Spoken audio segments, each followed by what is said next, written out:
Tides are caused by the Moon's gravitational force pulling on the Earth and its oceans with different strengths. The pull on the near-side ocean is the strongest because it's the closest, so it moves most towards the Moon.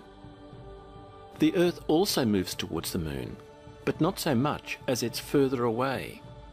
Finally, the far-side ocean moves towards the Moon least because it's farthest from the Moon.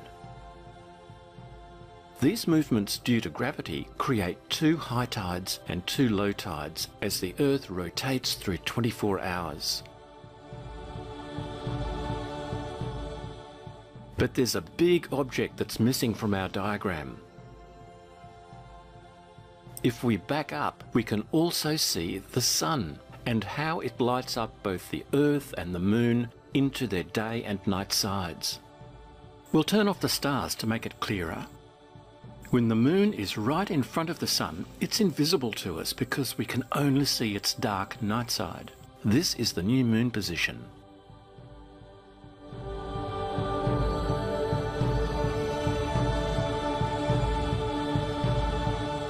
You can see that each day corresponds to 1 Earth rotation.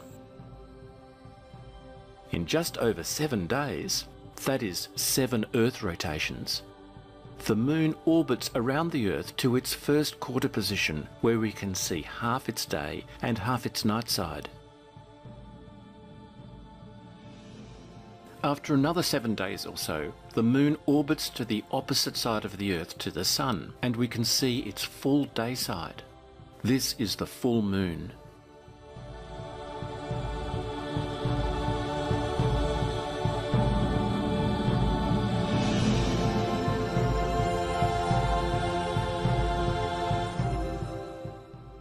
Then it continues on to the 3rd quarter,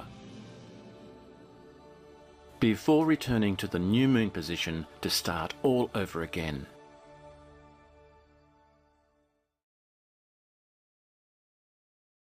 Does the Sun also pull on the oceans and make them bulge like the Moon does? Yes, everything causes gravity, and the more massive the object, the stronger it is.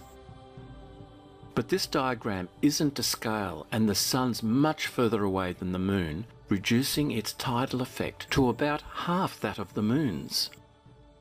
But this is important when the Sun and Moon line up so their gravitational attractions combine to make supertides. This happens at the new Moon, making the high tides higher and the low tides lower. This extreme tide is called a spring tide. But when the Moon goes into the 1st quarter, the gravities pull in different directions, and the Sun actually takes away from the Moon's tidal effect.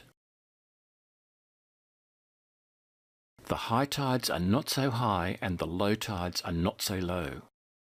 This more moderate tide is called a neap tide. At the full Moon, the Moon and Sun's gravities line up again, so we get another spring tide.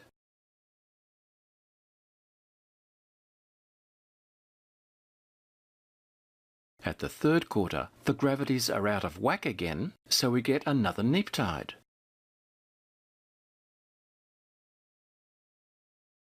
Then back at the new Moon position, the Moon's gravity combines with the Sun's to start over again with another spring tide.